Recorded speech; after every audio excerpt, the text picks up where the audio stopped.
The Saturday market in Dry Creek had never gone silent before. Ranch hands argued over cattle prices. Children laughed between the wooden stalls. Merchants shouted to attract customers. The smell of smoked meat, fresh vegetables, and warm bread floated through the crisp Wyoming morning. Then one simple question stopped everything. Who baked this bread? Jacob Mercer asked, holding up a half-eaten loaf. His voice wasn't loud, but it carried the quiet authority of a man everyone respected. Conversations faded. Boots stopped moving. Even the horses tied along the hitching rail seemed strangely still. Jacob looked around, waiting for someone to answer. Nobody did. The silence wasn't caused by confusion. Every person in the market knew exactly who had baked the bread. They simply didn't want to say her name. Jacob frowned. He had crossed 3 counties that morning to purchase cattle, and the warm loaf he had bought from a small table near the edge of the market was unlike anything he had ever tasted. The crust was perfectly crisp. The inside was soft enough to melt apart with barely any effort. Every bite reminded him of home before loss had made his ranch feel empty. He wasn't interested in compliments or politeness. He genuinely wanted to meet the person who had created something so remarkable. Finally, an elderly shopkeeper quietly nodded toward the far end of the market. Sitting behind a weathered wooden table was a young woman wearing a faded blue dress that had been mended more times than anyone could count. Her head stayed lowered as though she hoped the conversation would disappear before it reached her. Her name was Clara Bennett. She was 28 years old, and for nearly 3 years she had become almost invisible to the people of Dry Creek. After her husband Daniel died beneath a collapsing barn during a violent spring storm, neighbors had offered sympathy for a few weeks, then life moved forward without her. Invitations stopped, conversations became shorter. People greeted her with polite smiles but rarely stopped to talk. It wasn't cruelty. It was something quieter and, in many ways, more painful. The town simply learned to look past the lonely widow struggling to keep a small ranch alive. Clara never complained. Every morning before sunrise she baked fresh bread using her mother's old recipe.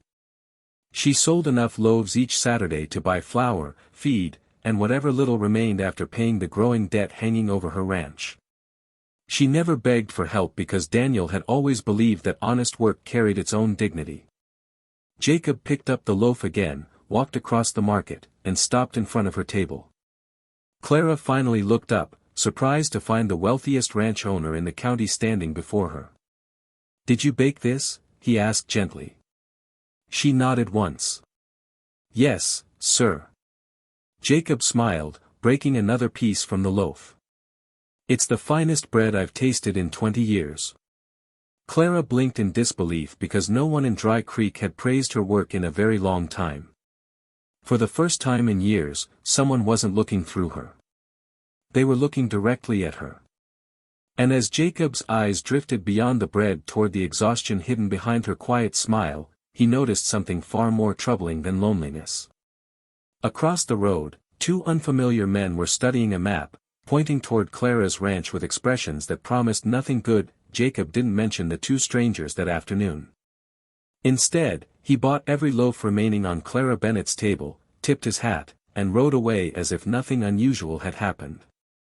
But long after the market closed, he couldn't stop thinking about the exhausted widow whose bread carried more care than most people gave their own families. The following morning, instead of heading toward his northern pasture, Jacob rode into Dry Creek and visited the county records office.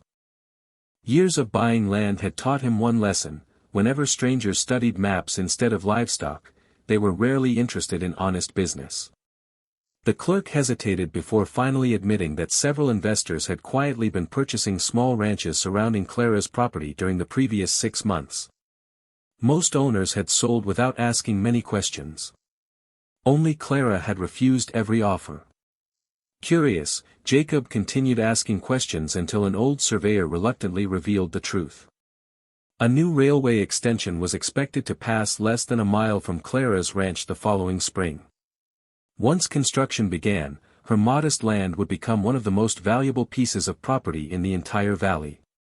The strangers weren't buying ranches because they loved farming. They were buying the future before anyone else realized its worth. That evening Jacob rode to Clara's ranch. The small farmhouse stood proudly despite peeling paint and broken fence posts. Chickens wandered through the yard while a tired horse grazed beside a weathered barn that had clearly survived more storms than repairs. Clara welcomed him politely, surprised to see him again. Jacob accepted a cup of coffee, admired her vegetable garden, and spoke casually until he finally asked, "Has anyone tried to buy this ranch?" Clara sighed. "Too many people lately." "And?" Jacob asked. "I told them all no." "Why?" She looked across the fields where the evening sun painted the grass gold. "Because my husband built this place with his own hands. As long as I can stand on this land, I'm not leaving it." Jacob respected the answer immediately. She wasn't protecting property.